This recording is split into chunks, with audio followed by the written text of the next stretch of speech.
Oi, eu sou o Daniel Gonzaga e você está assistindo Mastigado, um programa que busca mapear a música brasileira através de um bate-papo com seus expoentes. Como você sabe, você está na Rítmica, uma TV totalmente independente e que busca distribuir arte, uma TV totalmente voltada para as artes e que você pode acompanhar mais de perto baixando o nosso aplicativo. Como você também sabe, está aqui ó, no cantinho da tela.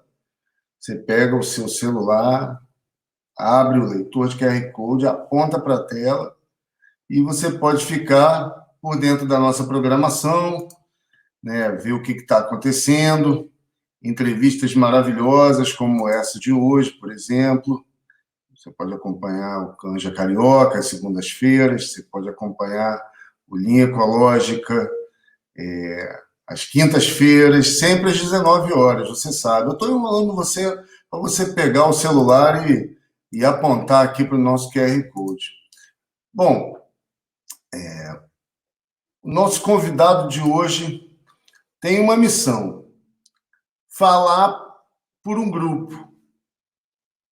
Um grupo que eu considero assim uma das grandes personalidades do Brasil, porque ele mistura cultura popular, mas de uma certa forma, pelo menos dentro de mim, sei, um pouco de rock and roll na sua postura.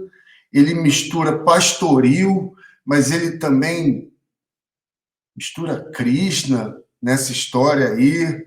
E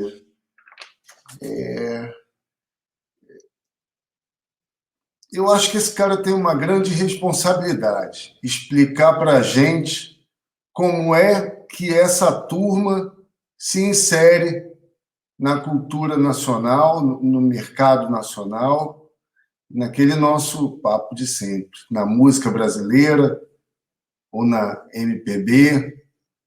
Enfim, quem vai explicar isso para a gente é um dos integrantes do Quinteto Violado, arranjador, tecladista, brincante, será?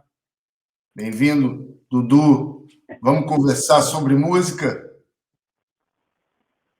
Vamos lá, Daniel. Prazer imenso, rapaz, estar aqui, participar do seu programa e falar do que a gente mais gosta, né? Que é música, que é a arte que a gente faz, que está no coração, está no nosso espírito, né?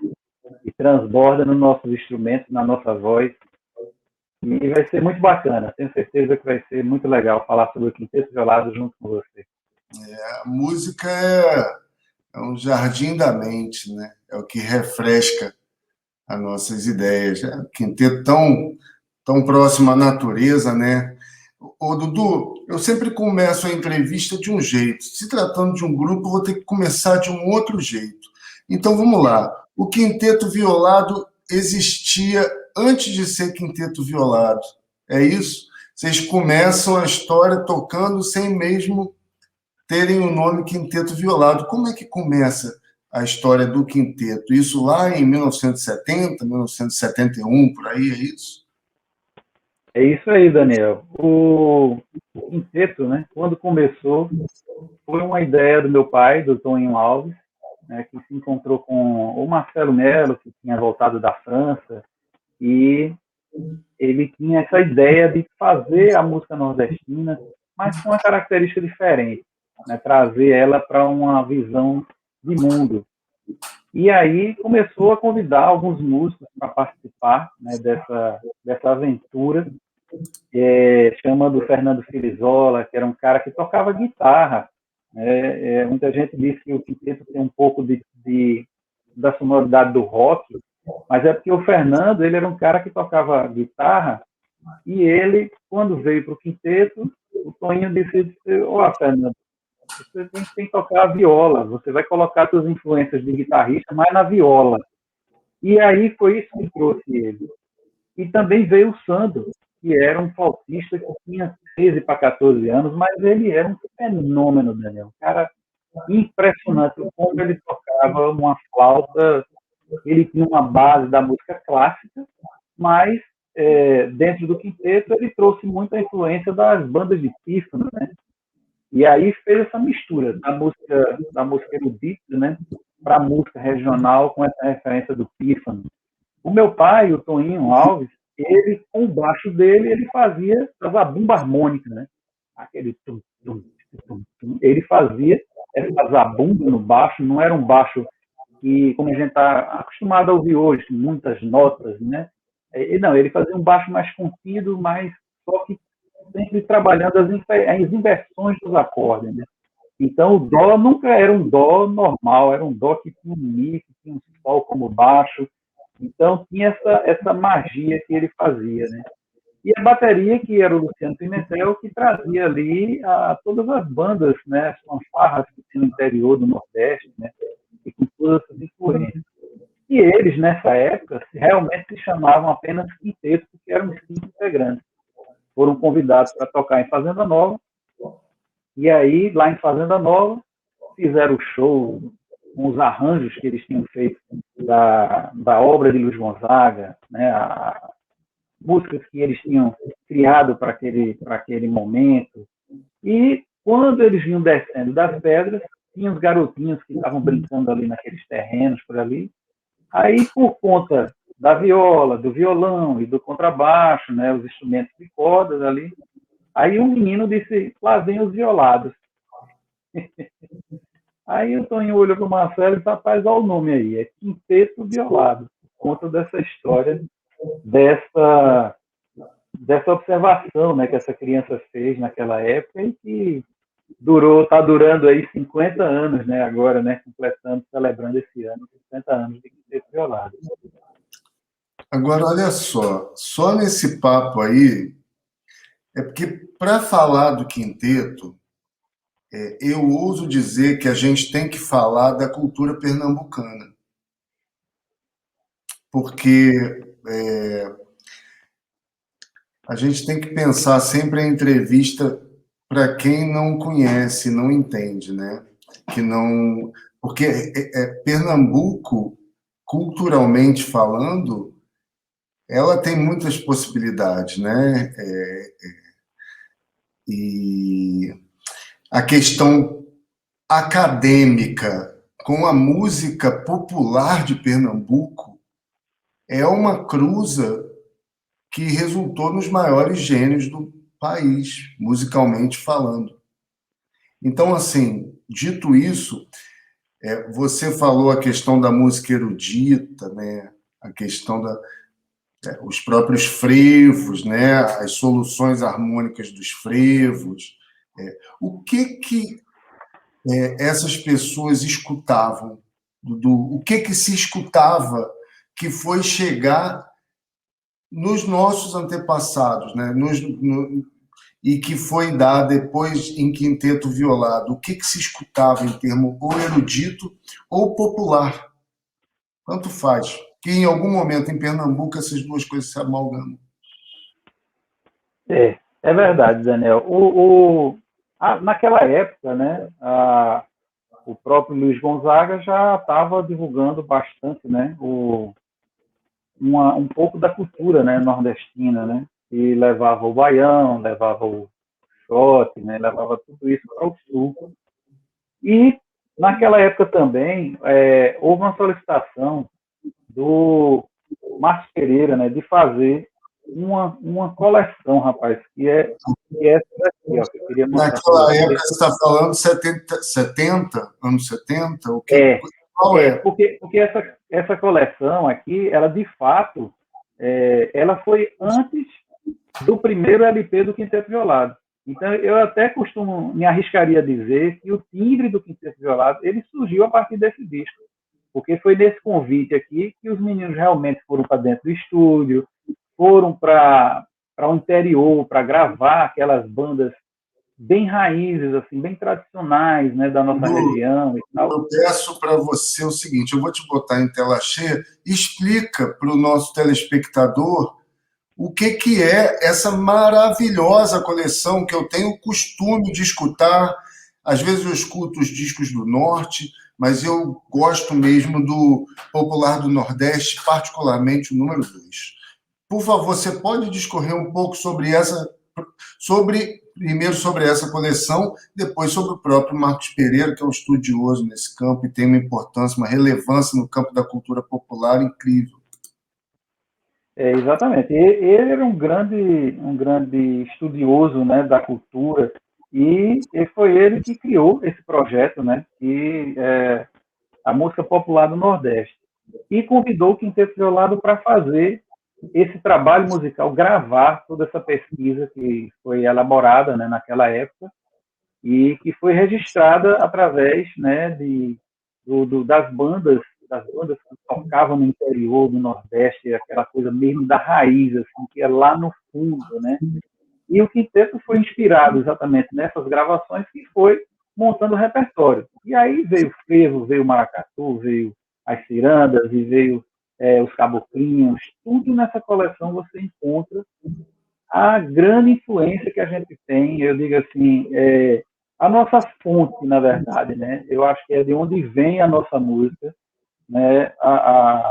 O registro está aqui, nesse LP. O primeiro daqui... quinteto é de quando? O Marcos Pereira é 73. Esse aqui, porque esse aqui, no caso, ele saiu praticamente antes do primeiro disco, né? Está aqui, a coleção de música popular do Nordeste, idealizado pelo Prêmio Start de Start, 1972. Quer dizer, então, assim... E o primeiro disco foi... Oi? O primeiro disco do quinteto... E o primeiro disco do quinteto... Não foi 72? Ele foi lançado em 72.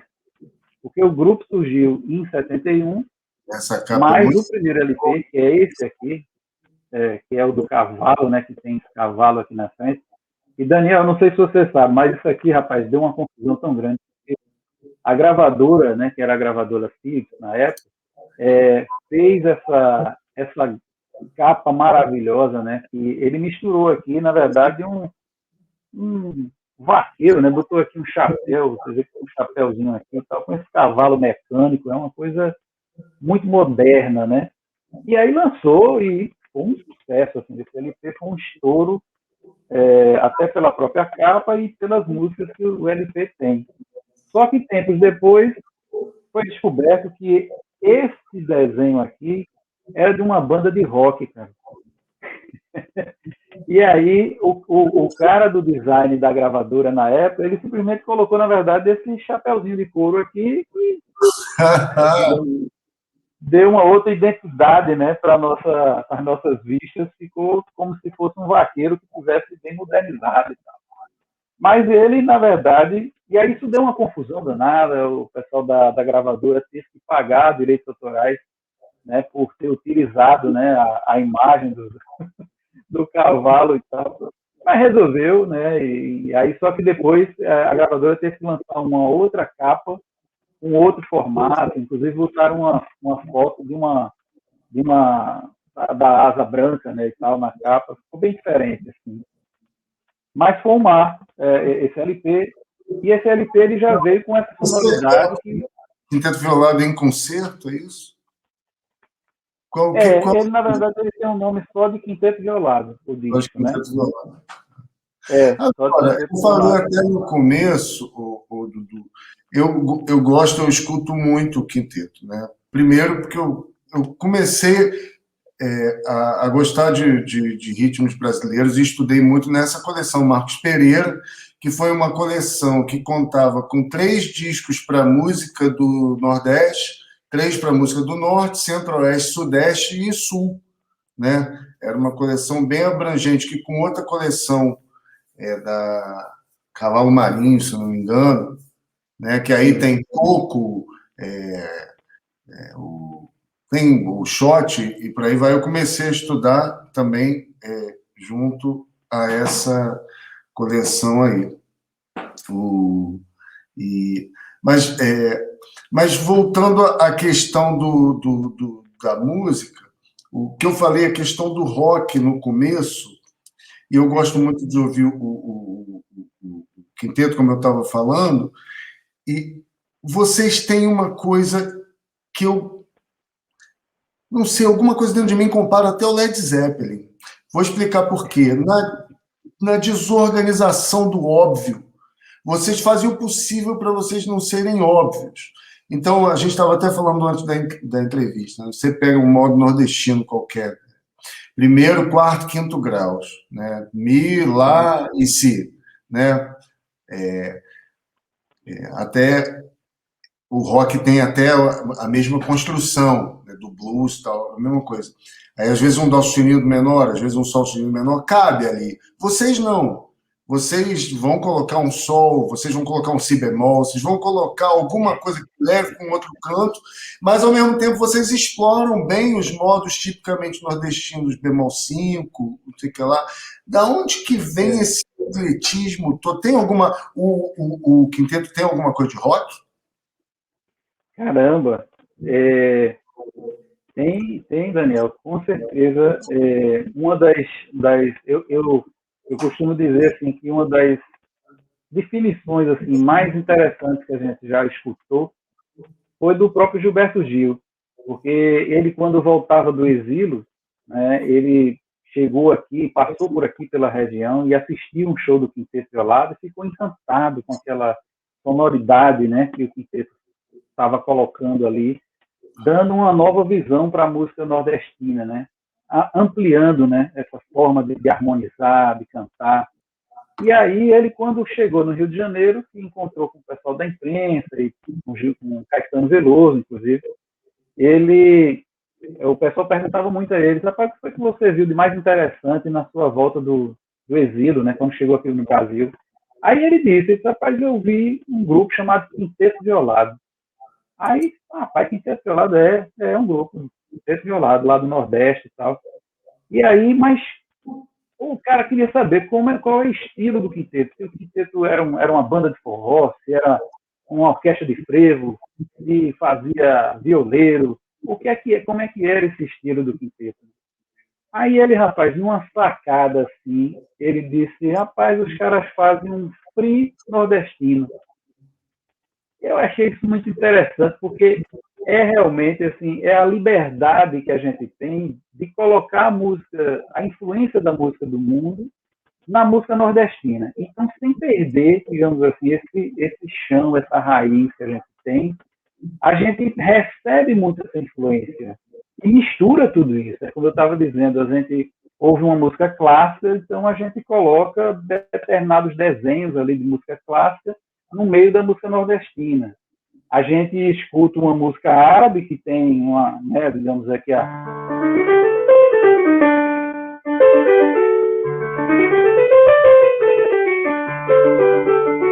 Então a gente mistura essa coisa meio árabe com a pegada nordestina, né? E aí você vem para as bandas de pifo, né?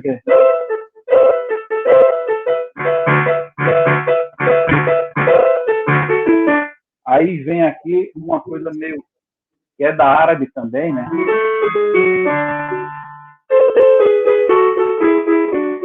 E sai um pouco também do regional, que é... Não, aí a gente faz...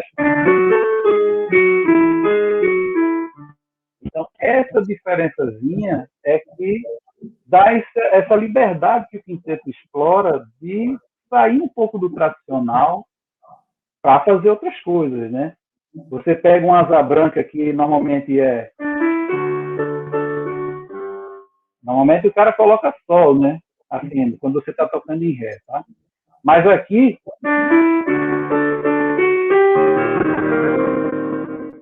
Então o Toninho colocou esse mi bemol no baixo que dá uma sonoridade completamente diferente. E hoje, tanta gente já reutilizou que parece até comum.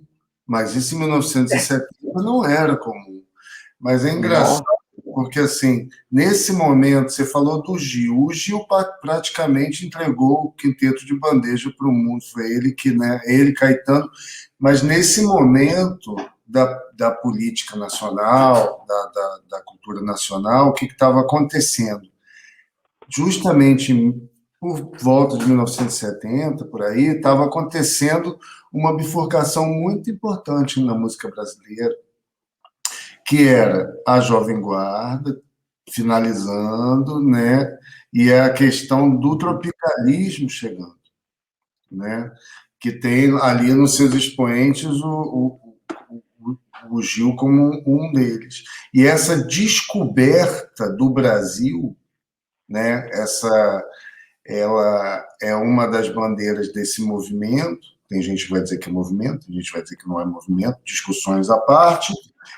Essa redescoberta do Brasil, ela joga o Quinteto Violado num lugar que vai culminar na MPB, né?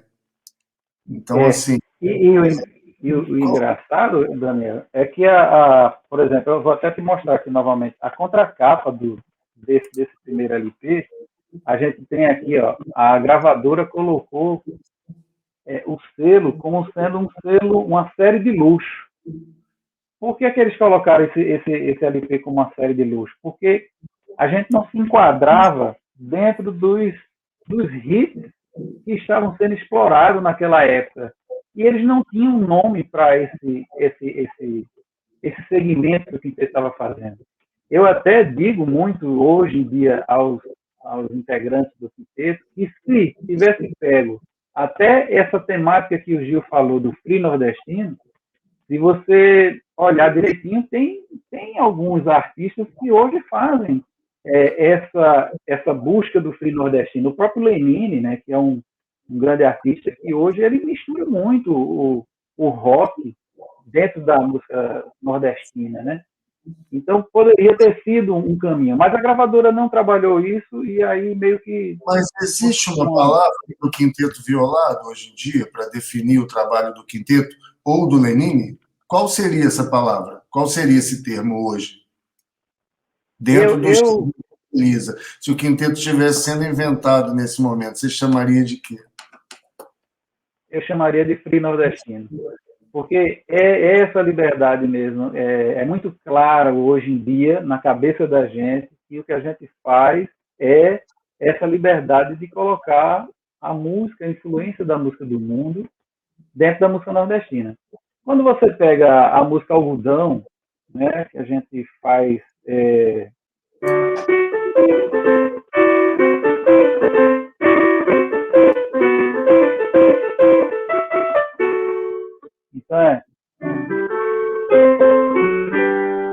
Então, assim, a gente coloca a música nordestina e, ao mesmo tempo, a gente faz improvisos em cima dessa música.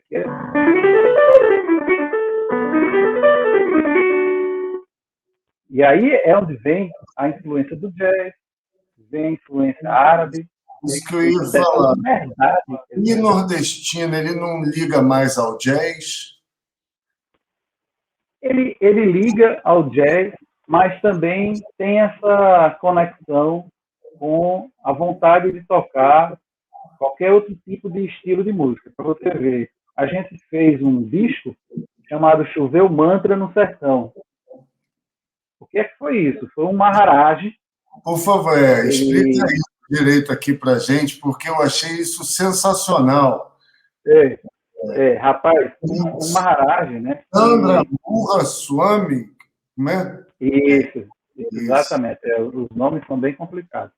Mas ele tinha um sonho de pegar os mantras, né, e trazer os arranjos do Quinteto Violado para tocar esses mantras que eles já fazem, né? E aí a gente foi convidado por ele para ir para Teresópolis. Nós passamos 10 dias na fazenda, onde eles têm um espaço, onde eles fazem toda a concentração deles, todos os movimentos deles. Eu levei meu estúdio móvel e nós ficamos 10 dias gravando. Ele ia cantando os mantras e a gente ia criando.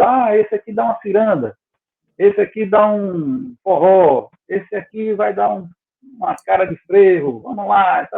Então, todo dia a gente ia trabalhando esses mantras e criando os arranjos em cima desses mantras. Então, veja que mistura incrível, né?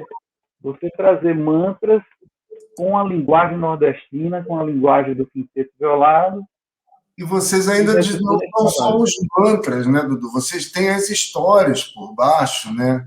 Tem o Krishna, não sei o que lá. Eu acabei de ouvir aqui agora, achei muito interessante, mas não deu tempo de decorar. Então, não é só. Quem são para você os grandes nomes da música nordestina, os ídolos, né?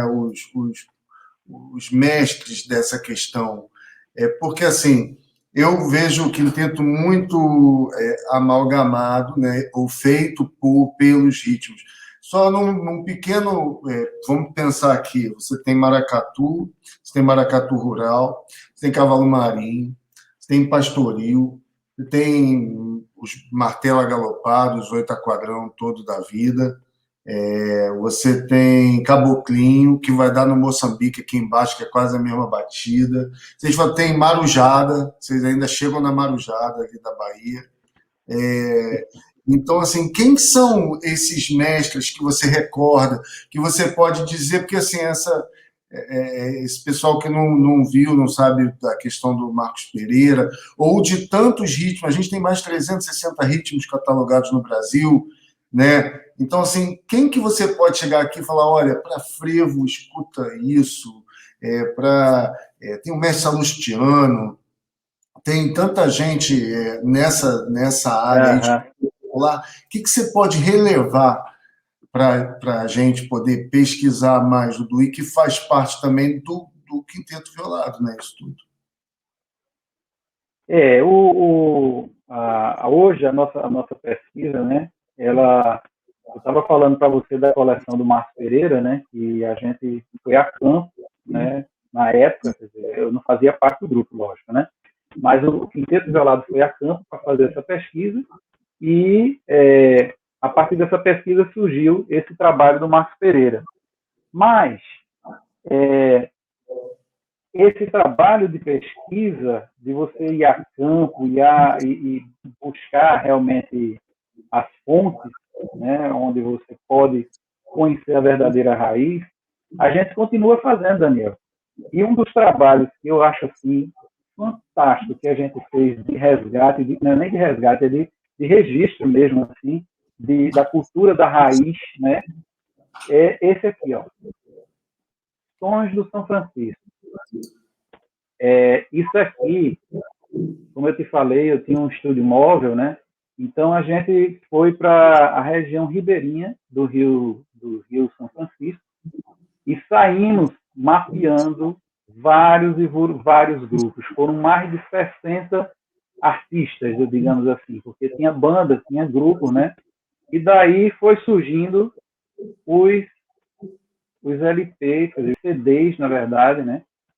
Com os volumes disso tudo que a gente foi gravando. Então tem aqui o coco, tem os índios, tem os pastoris, tem aí as fanfarras do interior.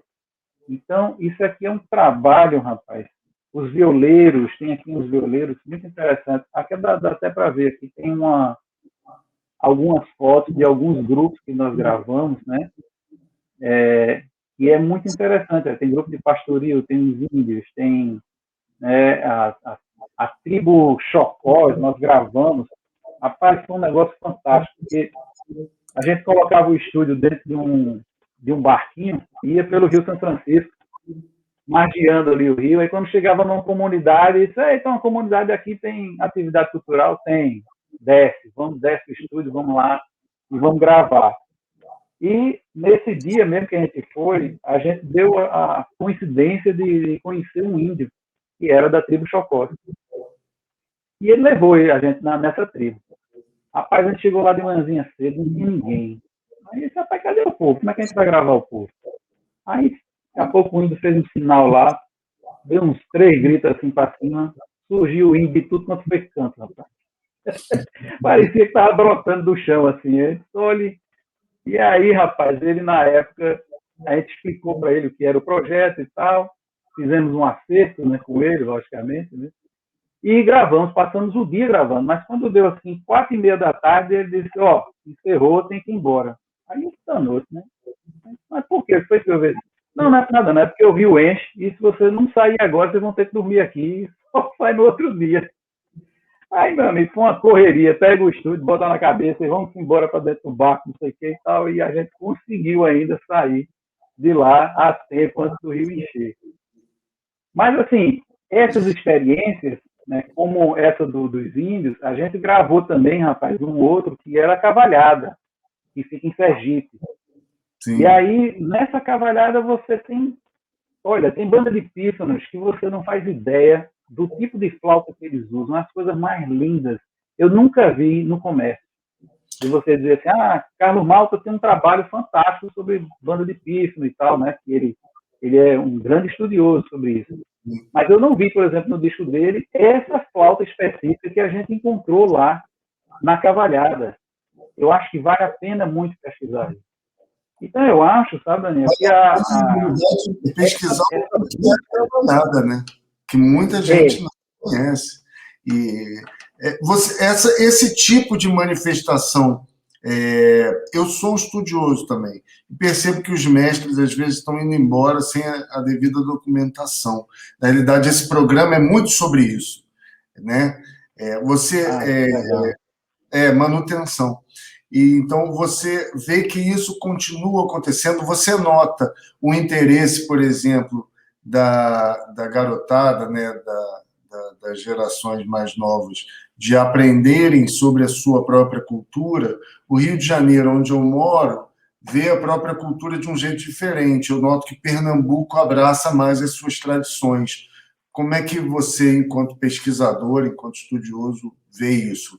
As prefeituras estão ajudando, os governos estão incentivando, as gravadoras que fazem esse tipo de trabalho continuam fazendo esse tipo de registro. Como é que você está enxergando isso? No momento, eu sinto que a parte governamental se afastou muito desse resgate, desse registro, né?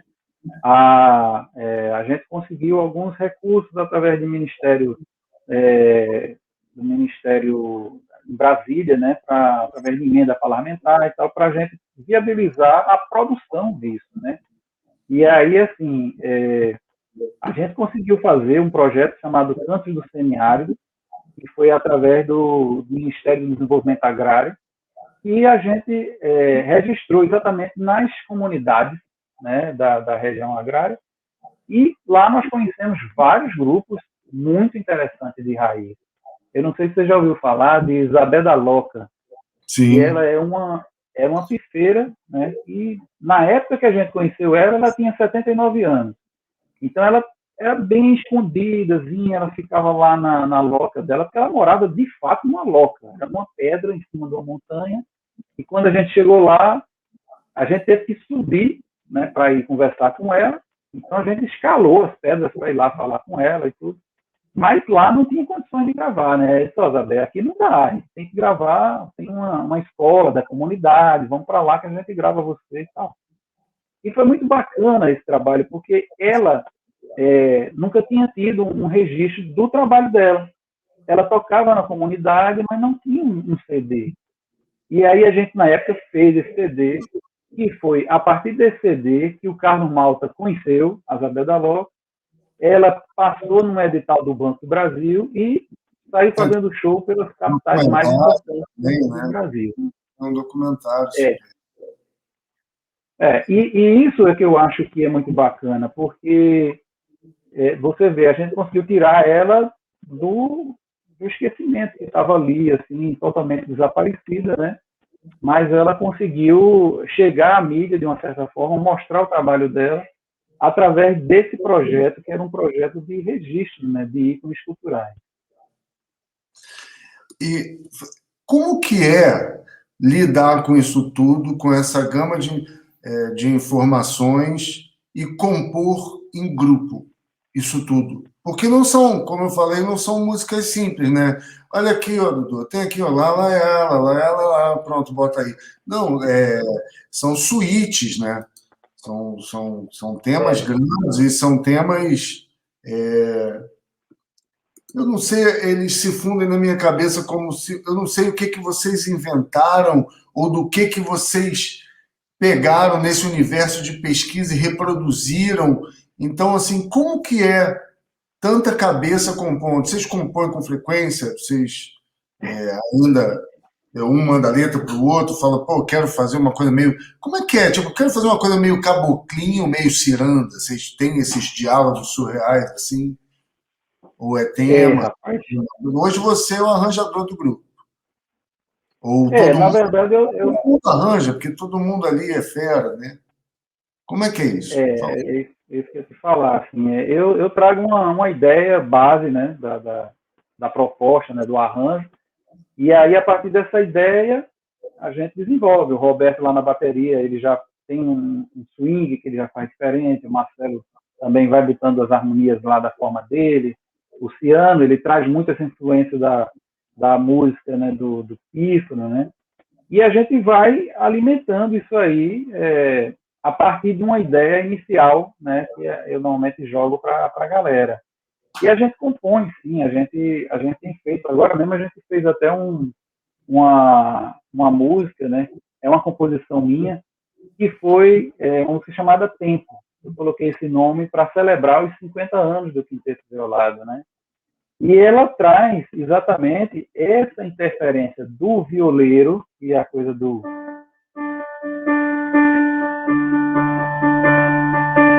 Isso aqui é aquela pegadazinha da viola, que eles, né, que eles fazem lá. Mas aí eu trouxe para o piano e uso aqui a sétima, né, que é o... Os meninos brincavam ali, num terreno difícil e áspero, cravejado de pedra e granito, no sol forte de neve Belém.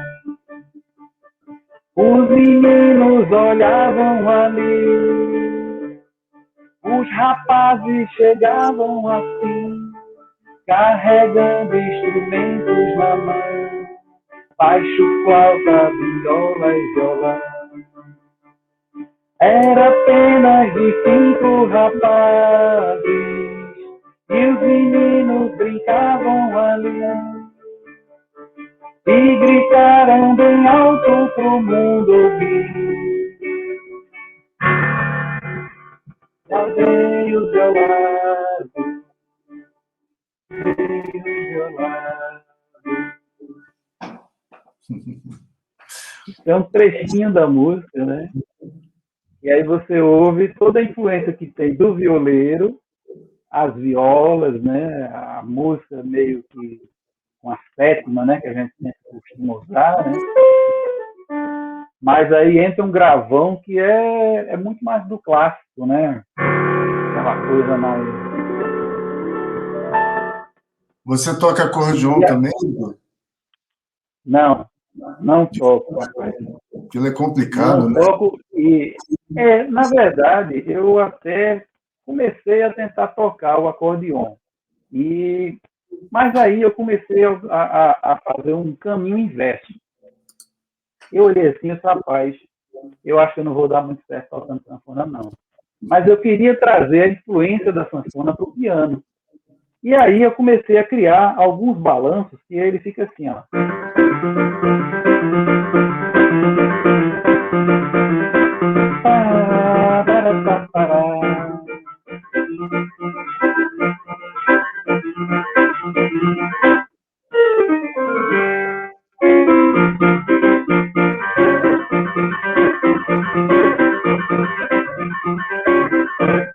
Então, são alguns balanços assim que eu vou fazendo e que, na verdade, é o chamego da sanfona. E é frio nordestino. Bem nordestino, é. Frio nordestino. Uma vez que é jazz, é jazz, cara. Você tem um quarto aí entrando, tem um lance aí.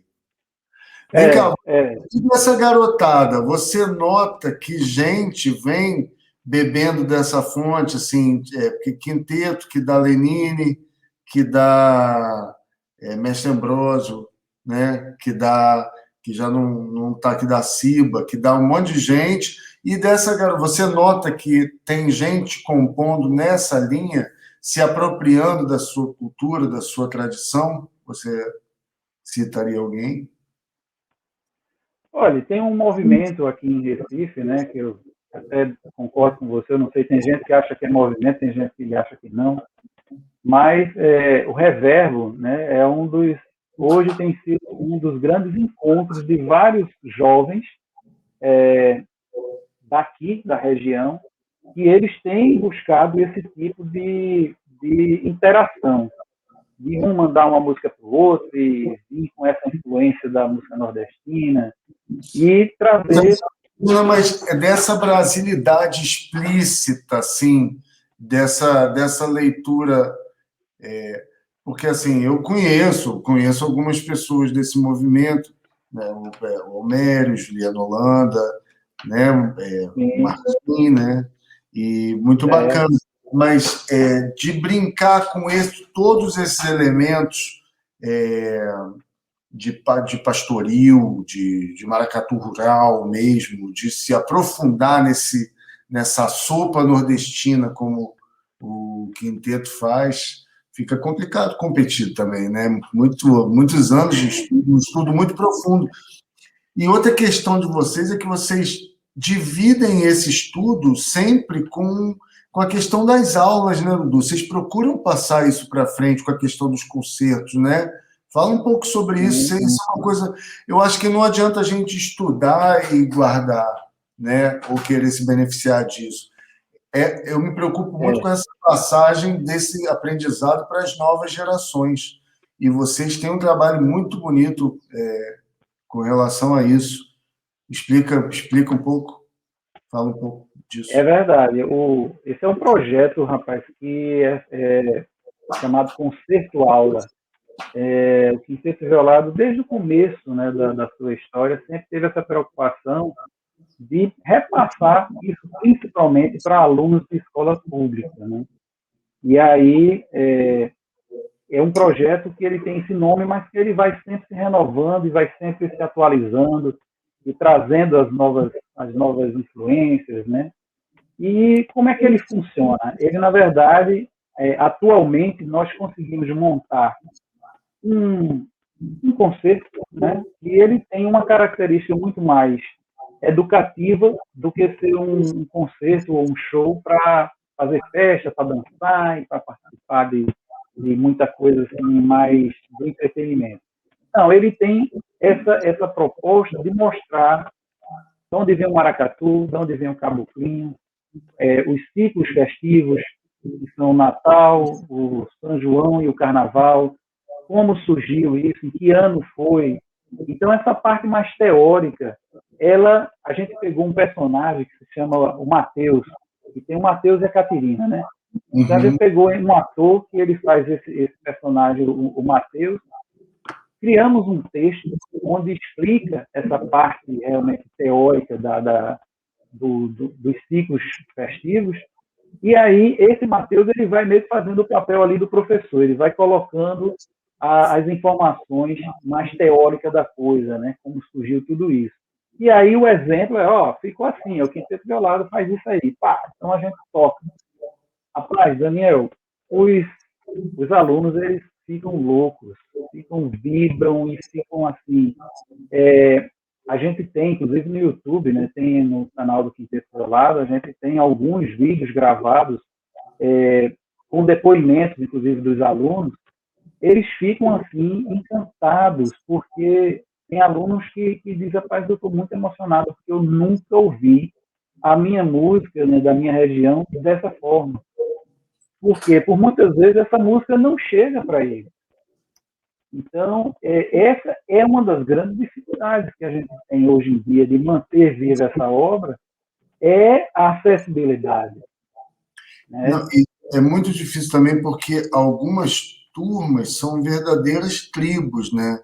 Se a gente falar, por exemplo, a questão do maracatu, né, isso é muito encerrado ali, e com essa questão até das religiões de matriz africana, não sei o que lá, isso acaba ficando muito reduzido, né, num lugar muito guardado, e a minha preocupação é que isso não passe para os seus herdeiros e acabe sendo extinto, né?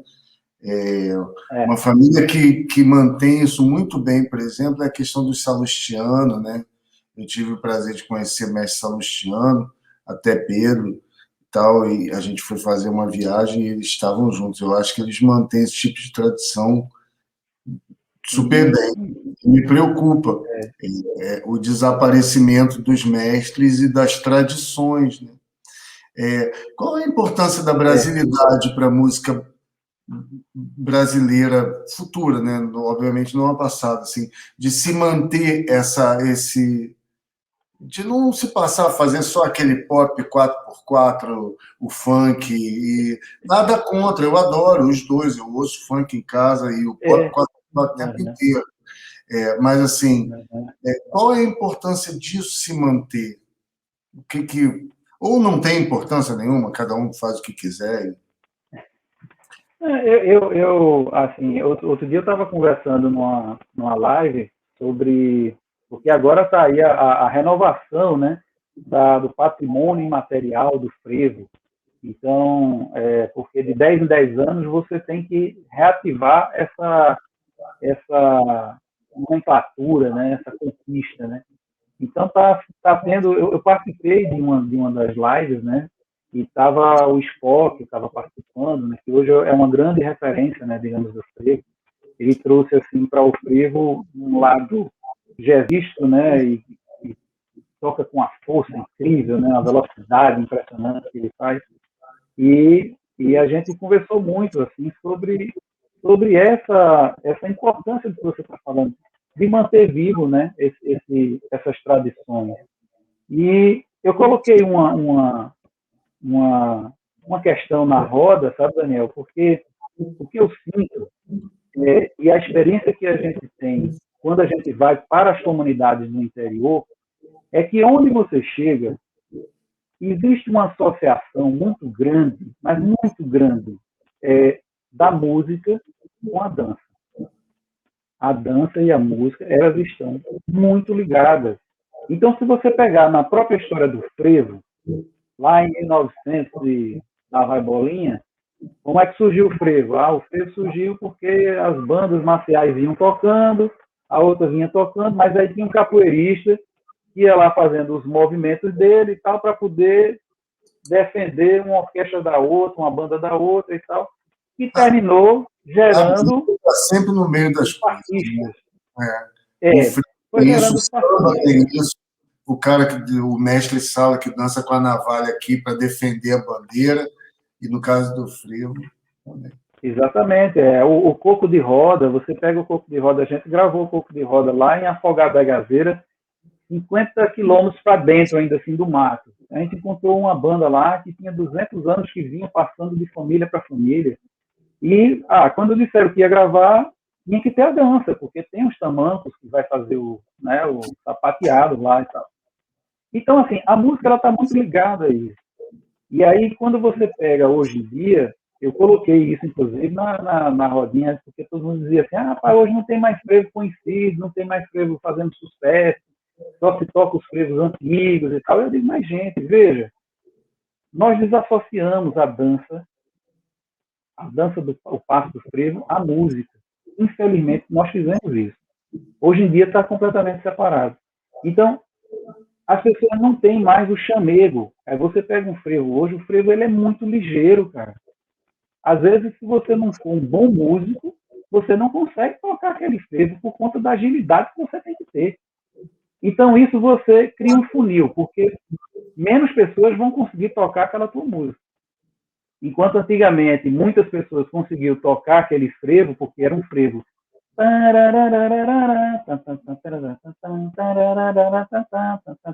Bicho, isso emociona, isso traz uma verdade, é uma coisa que qualquer estudante de música inicial, ele toca. Agora, se ele pegar um frevo, meu amigo, você vai ter que passar 3, 4, 5 meses estudando aquele frevo para poder tocar. Então, isso vai afinando a quantidade de pessoas que vão conseguir tocar aquele frevo. Isso é uma visão que eu coloco. E, junto a isso, a dança. Porque a dança também virou marabalismos, assim, que Só quem sabe fazer é quem realmente tem uma grande articulação para fazer aquilo. Então, aqueles passos mais simples que existiam, acabou-se, não tem mais. Então, você tem que voltar a essa realidade. E aí foi onde eu expliquei, assim, coloquei meu ponto de vista, por que é que hoje em dia o grande sucesso musical na juventude é o passinho. Porque é uma música de comunidade simples e que é simples de se tocar e simples de se dançar. Eles juntam essas duas coisas e vão curtir a música, vão curtir a dança. E cada vez mais, essa juventude que encontra ali naquela música que a gente faz com tanta dificuldade, quer chegar mais perto. Então, há essa coisa, sabe, de aproximar as pessoas dentro daquilo que todo mundo pode fazer. Às vezes, o exclusivo demais também torna-se inalcançável. E aí, você acaba saindo de uma região que é muito desconfortável. Então, é muito importante pensar nisso, sabe? Você ver, eu fiz um frevo, Daniel, faz 3 anos, mais ou menos. 3 anos. E aí eu tinha feito o frevo já um pouco mais tempo, eu digo, a gente tem que fazer um clipe com uma dança simples. Pronto. Foi o frevo que pegou. Por quê? Porque esse frevo, ele foi para os WhatsApps, digamos aí, dos bailarinos que tem academia de dança, e eles começaram a divulgar e tal, parará. Chegou na comunidade.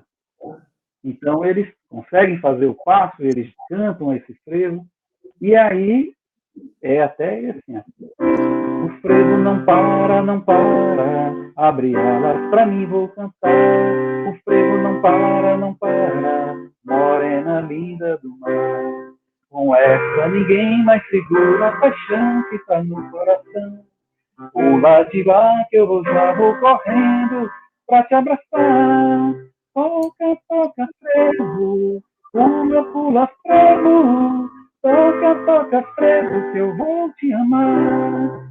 Aí vem a influência do Quinteto Violado, na introdução.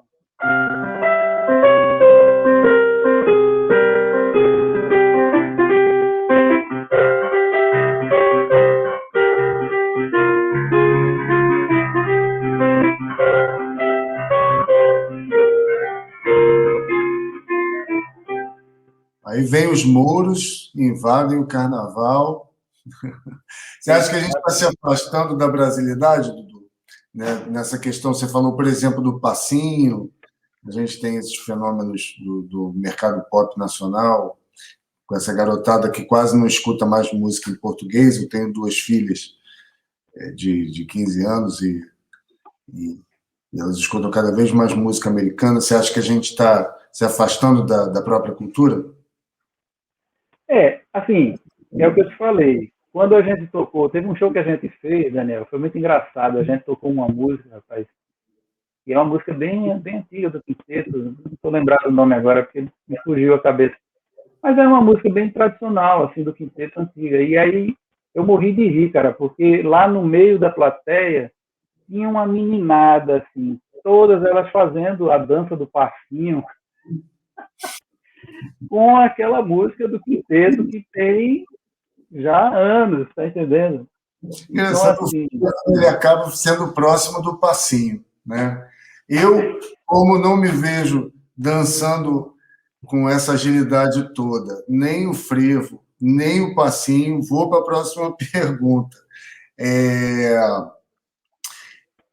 Quais são os planos agora para o futuro, Dudu? O que vocês planejam para os próximos 50 anos?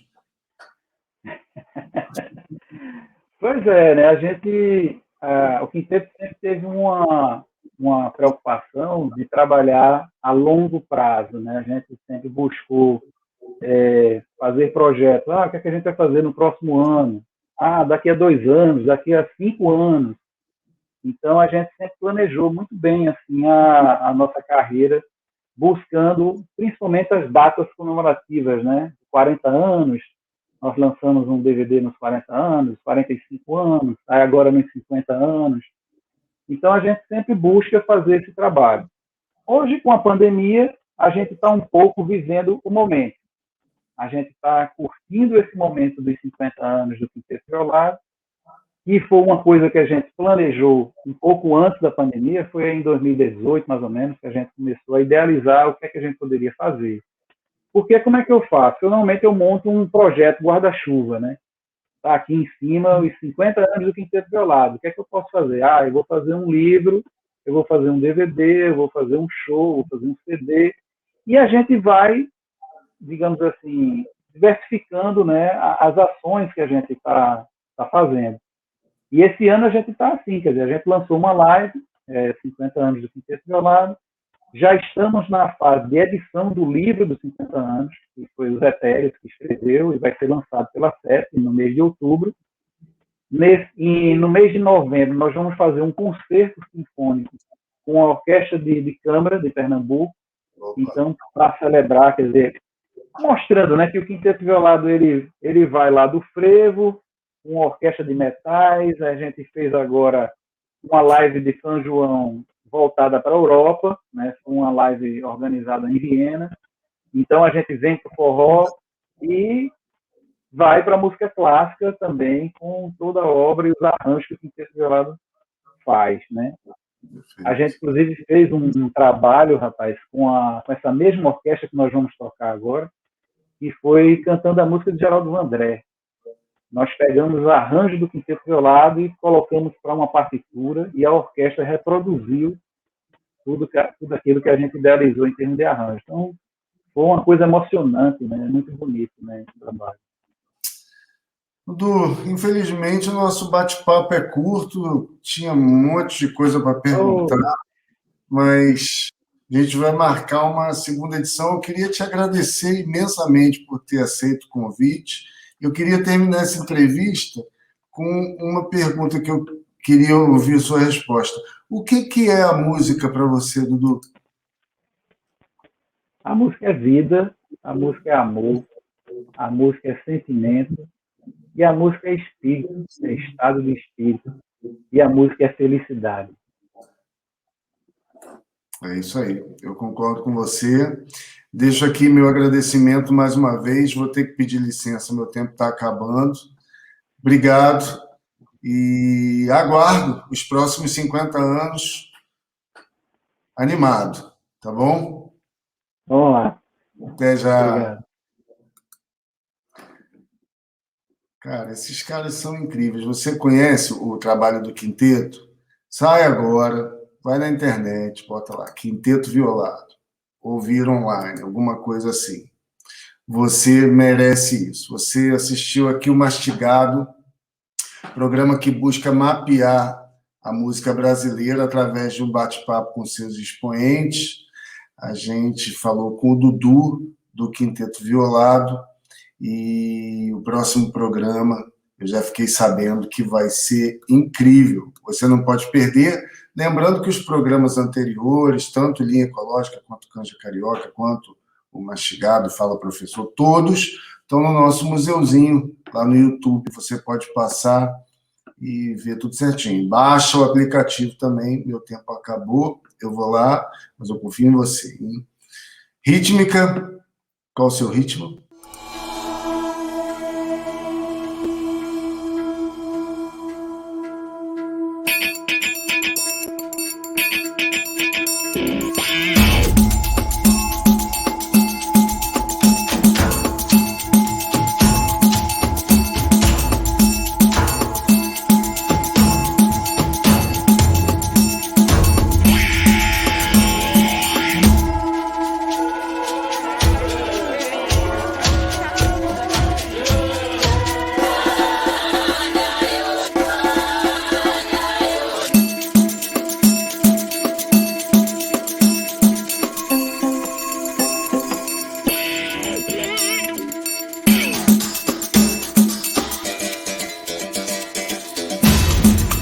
Mastigado.